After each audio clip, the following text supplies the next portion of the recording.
Hello friends, எல்லாரும் எப்படி இருக்கீங்க? Welcome to our channel. இன்னைக்கு நம்ம இந்த vlogல என்ன பார்க்க போறோம்னு பார்த்தீங்கன்னா, பின்னாடி என்ன தெரியுது? அப்பதான் கேட்கல. இங்க என்ன தெரியுதுன்னு பார்த்தீங்களா? நம்மளோட எலக்ட்ரிக் சைக்கிள். அதை பத்தின ரிவ்யூ தான் இன்னைக்கு பார்க்க போறோம். ரொம்ப இன்ட்ரெஸ்டிங்கா இருக்கும் இந்த vlog. மறக்காம ஃபுல் வீடியோ பாருங்க. வாங்க வீடியோக்குள்ள போலாம். ஓகே கைஸ், இதுதான் நம்மளோட சைக்கிள். பார்த்தீங்கன்னா எப்படி இருக்கு தெரியுதா? ஏன்னா எனக்கு வச்சா இவ்வளவு தூரம் இருக்கும். பார்த்துடலாம் ஒரு ஃபீச்சர்ஸ் தான். பார்த்தீங்கன்னா 7 கியர்ஸ் இருக்கு. தெரியும் இங்கே பார்த்தீங்கன்னா உங்களுக்கு. அடுத்து என்னன்னு கேட்டிங்கன்னா, இந்த சைக்கிளை ஃபோல்ட் பண்ணிக்கலாம். எடுத்து விட்டு இப்படி மடிச்சு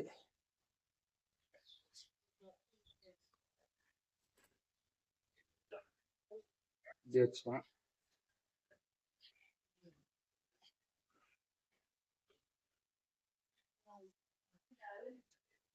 இதுதான் இந்த சைக்கிளோட மெயின் பிக்சரே. இந்த ஒரு பேட்டரி மட்டும் இல்லைன்னா அது நார்மல் சைக்கிள் மாதிரி. இந்த ஒரே ஒரு பேட்டரி போட்டால் நம்மளோட சைக்கிள் எலக்ட்ரிக் சைக்கிளாக மாறிடும். அது எப்படி ஓப்பன் பண்ணி க்ளோஸ் பண்ணுறதுன்னு பார்த்தீங்களா? ஓகே, இப்போ உள்ளே வச்சிடலாம் இதை. ஓகே, லாக் பண்ணியாச்சு. அடுத்து நினைக்கிட்டீங்கன்னா, இது எல்லா சைக்கிளையும் இருக்க மாதிரி சீட்டை வந்து அப் டவுன் பண்ணுறது. இது எல்லாத்துக்குமே இவ்வளோ ஹைட் வரை ஏற்றிக்கலாம். சீட்டை கழட்டி வச்சுக்கலாம். அப்புறம் இவ்வளோ ஹைட் வரை ஏற்றி இதை லாக் பண்ணி வச்சுக்கலாம். இது என்னோட இடுப்பு ஹைட்டுக்கு இருக்கு. நானே 6 ஃபீட்னு நினைக்கிறேன். அடுத்து பார்த்தீங்கன்னா ஹேண்டில் பாரும் ஏற்றிக்கலாம். மேலே இந்த வயர்ஸ் இருக்கனால இருக்குது. ஏன்னா இன்னும் ஹைட் வரை ஏற்றிக்கலாம். தெரியுதா? இப்படி ஏற்றிட்டோம்னா இது வந்து பெரிய ஸ்கூட்டர் மாதிரி இருக்கும். இதை வச்சு லாங் டிரைவ் கூட போகலாம். அந்த அளவுக்கு இருக்கு. கால்லாம் வலிக்காது. அடுத்து என்னன்னா, இந்த ஸ்டேரிங்கும் வளைச்சுக்கலாம். இப்படி இங்க உள்ள லாக் இப்படி அன்லாக் பண்ணிட்டு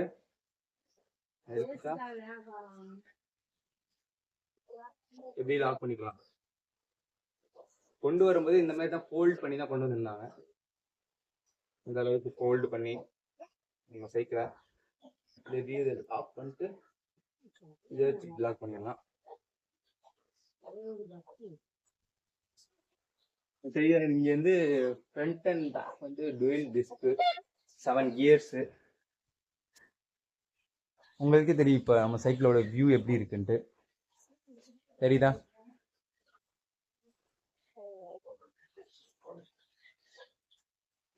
செவன் கியர்ஸ் சொல்லியிருந்தேன்னா 7 கியர்ஸ் இருக்கா?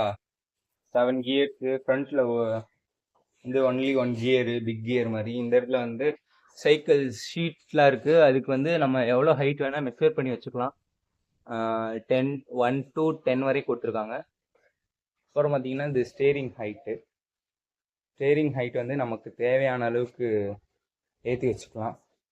ஜஸ்ட்டு இதை மட்டும் இப்படி அன்லாக் பண்ணால் போதும். இந்த டவுன் ஆகுதா தானா? அப்புறம் பார்த்தீங்கன்னா இது இப்படி அன்லாக் பண்ணால் ஸ்டேரிங்கோட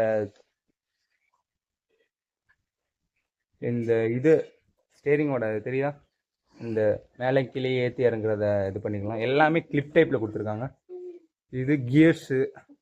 உங்களுக்கு நான் ரைட் பண்ணும்போது கியர்ஸ் பற்றி நான் எக்ஸ்பிளைன் பண்ணுறேன். ஃபோன் மவுண்ட்டு அவங்களே கொடுத்துருக்காங்க. அப்புறம் ஒரு ஹாரன், அப்புறம் வந்து ஒரு லைட்டு ஃப்ரண்ட்டில் இருக்கும். ஃப்ரண்ட்டில் தெரியுதா? ஒரு ஹாரன், ஒரு லைட்டு, ஹாரனுக்குள்ளே லைட்டும் வந்துடும். அப்புறம் பார்த்தீங்கன்னா டுவெல் டிஸ்க்கு ஒரு டிஸ்க்கு. பேட்டரி மட்டும் ஃபுல் சார்ஜ் பண்ணிட்டா நம்ம அந்த சைக்கிள் எடுத்துகிட்டு எவ்வளோ தூரம் வேணால் போகலாம். இப்போ வந்து நான் இந்த சைக்கிளை இப்போதைக்கு சார்ஜ் கிடையாது. ஸோ நார்மலாக ரைட் பண்ணி பிளாக் பண்ணிவிட்டு அவங்களுக்கு காட்டுறேன். ஓகே, நேராக ரைடுக்கு போயிடலாமா? ஓகே ஃப்ரெண்ட்ஸ், இப்போ பார்த்தீங்கன்னா நம்ம இப்போ அந்த சைக்கிளில் தான் ரைட் பண்ணிகிட்ருக்கோம். அங்கே பார்த்தீங்கன்னா இது வந்து பேட்ரி இண்டிகேட்டர். இப்போ பேட்டரியில் சார்ஜ் இல்லாதனால பேட்ரி இண்டிகேட் ஆகலை. இது என்னென்னு கேட்டிங்கன்னா இது கியர்ஸு. இப்போ நம்ம வந்து ஒன்று காட்டுறேன். இது வந்து கியர்ஸு. இப்போ வந்து நம்ம ஃபஸ்ட்டு கியரில் போயிட்டுருக்கோம். தெரியுதா? ஃபஸ்ட்டு கியரில் ஓட்டுறதுக்கு கொஞ்சம் ஸ்மூத்தாக, அதே அளவுக்கு ஈஸியாக பெடலிங் பண்ணுற மாதிரி இருக்கும். இப்போ நான் செகண்ட் கியர் மாற்றுறேன். செகண்ட் கியர் பார்த்தீங்கன்னா கொஞ்சம் டஃப்பாக இருக்கும் பெடலிங் பண்ணுறதுக்கு. பட் ஆனால் ஸ்பீடாக போகும். இப்போ அடுத்து தேர்டு கியர் மாற்றுறேன். தேர்டாக இது ஃபோர்த்துன்னு நினைக்கிறேன். இப்போ ஃபோர்த்து கியர் பார்த்தீங்கன்னா இதோட கொஞ்சம் ஸ்பீடாக போகும். அதே மாதிரி ஃபிஃப்த்து, சிக்ஸ்த்து, லாஸ்ட் கியரில் செம்ம டஃப்பாக இருக்கும் கைஸ் பெடலிங் பண்ணுறதுக்கு. ஸோ நமக்கு அவ்வளோ தூரம்லாம் வச்சு பெடலிங் பண்ணுற அளவுக்குலாம் இது இல்லை, சத்து கிடையாது. நம்ம வந்து ஃபஸ்ட் கியர்லேயே போட்டு ஜாலியாக போயிட்டே இருக்கலாம். அப்படியே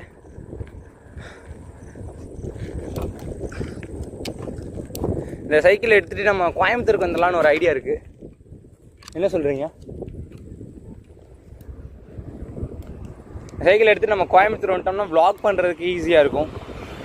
தெரியுதா? சைக்கிளை அப்படியே ஸ்மூத்தாக போயிட்டே இருக்கும்.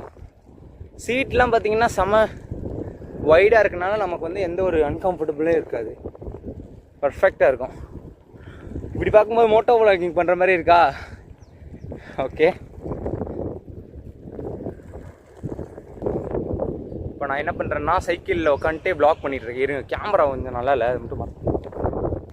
ஓகே, இப்போ நான் என்ன பண்ணிகிட்ருக்கேன்னு பார்த்தீங்கன்னா சைக்கிள் ஓட்டிகிட்டு வ்ளாக் பண்ணிகிட்ருக்கேன். நம்ம வீடியோ பிடிச்சிருந்துச்சுன்னா மறக்காமல் சப்ஸ்கிரைப் பண்ணி வச்சுக்கோங்க, லைக் பண்ண மறந்துடாதீங்க. நம்ம சைக்கிளை கோயம்புத்தூர் எடுத்துகிட்டு போகலாமா நம்மன்னு மறக்காமல் கமெண்ட் பண்ணிடுங்க கைஸ். ஓகே, தேங்க்யூ ஃபார் வாட்சிங். Tata bye, see you.